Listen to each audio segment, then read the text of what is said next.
You ever get that weird gut feeling that someone's physically here but emotionally elsewhere? Like they laugh, they text, they flirt, but something feels borrowed. Maybe it's not about you at all. Maybe they're still haunted by someone who isn't even in the room. Today on Clarity with a Cup of Tea, we're spilling 7 clues that they're still hung up on their ex. Grab your tea, it's about to get uncomfortably real. And hey, if you feel seen by any of these, maybe you're the one who hasn't really let go. Clue number 1. They keep bringing up their ex, casually, repeatedly, suspiciously. Okay, you knew this one was coming. The ex name dropper. You're talking about pizza, and suddenly, boom, yeah, my ex used to love pepperoni. Or you mention a movie, and they're like, oh, I saw that with... And it's always that name. When someone can't stop weaving their ex into random conversations, it's not just nostalgia, it's emotional residue. Think of it like emotional glitter. It sticks.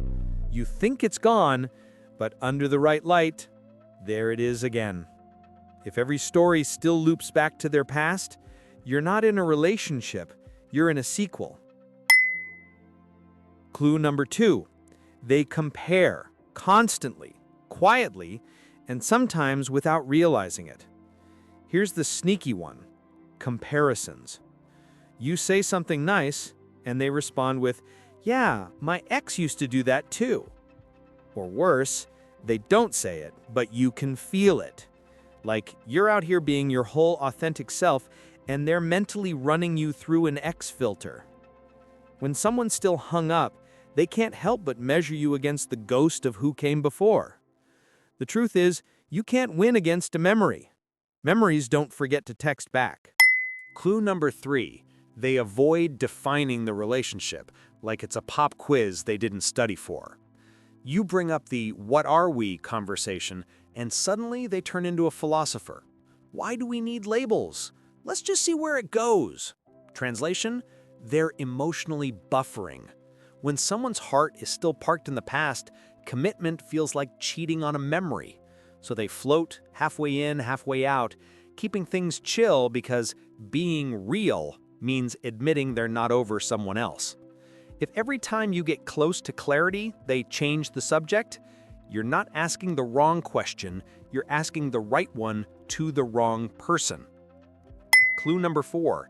They still stalk, softly, subtly, and religiously. Let's be honest, everyone's done a little ex stalking. But if they're checking their ex's stories before yours, that's not just curiosity, that's an open tab in their heart. They'll tell you they're over it, but somehow they know what their ex had for brunch. Emotional attachment doesn't always look dramatic. Sometimes it's just quiet digital archaeology. They're digging through the ruins of a love that's already gone, hoping it still remembers them. If they're still scrolling through ghosts, they haven't made space for something real. Not yet. Clue number 5. They get defensive when you bring up the ex. Here's a red flag that waves quietly. Defensiveness. You mention their ex, gently, curiously, and they snap shut like a laptop. Maybe they say, "Why are you so insecure?" Or, "That's ancient history." But here's the thing. People who are truly over it don't need to protect the past like it's classified. Defensiveness is usually grief in disguise. It's not anger at you, it's unfinished business with someone else. If they can't talk about it without tensing up, that story's not over. They're just pretending the ending didn't hurt. Clue number 6. Their standards sound suspiciously familiar. You ever notice how their type sounds oddly specific? Like you ask what they want in a partner, and they basically describe their ex with a different haircut.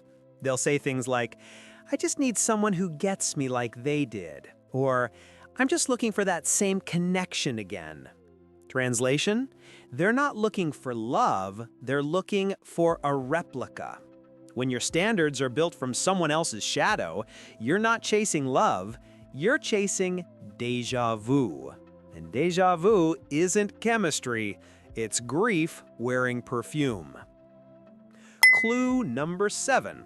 They talk about closure, but never actually close the door. And finally, the illusion of closure. You'll hear them say, "We're cool now," or "We talked it out," like it's all neatly wrapped up. But every few weeks, they just check in, for closure part 6. Here's the truth. Real closure doesn't need constant maintenance. When they're still keeping that line open, it's not peace, it's permission. Permission to stay a little bit heartbroken, a little bit hopeful, and a little bit unavailable. Sometimes the hardest part isn't losing someone, it's accepting that the door has to stay closed, even if you still stand in front of it. Maybe it's not them. So, maybe they're still hung up on an ex, but maybe you are too. Not on a person, but on the idea of how it was supposed to feel. We all have ghosts. The question is, are you still leaving the light on for yours? Drop a heart in the comments if this hit home, and tell me which clue made you stop and think. I'll be reading every one, tea in hand. This was Clarity with a Cup of Tea, where self-awareness is the sweetest brew.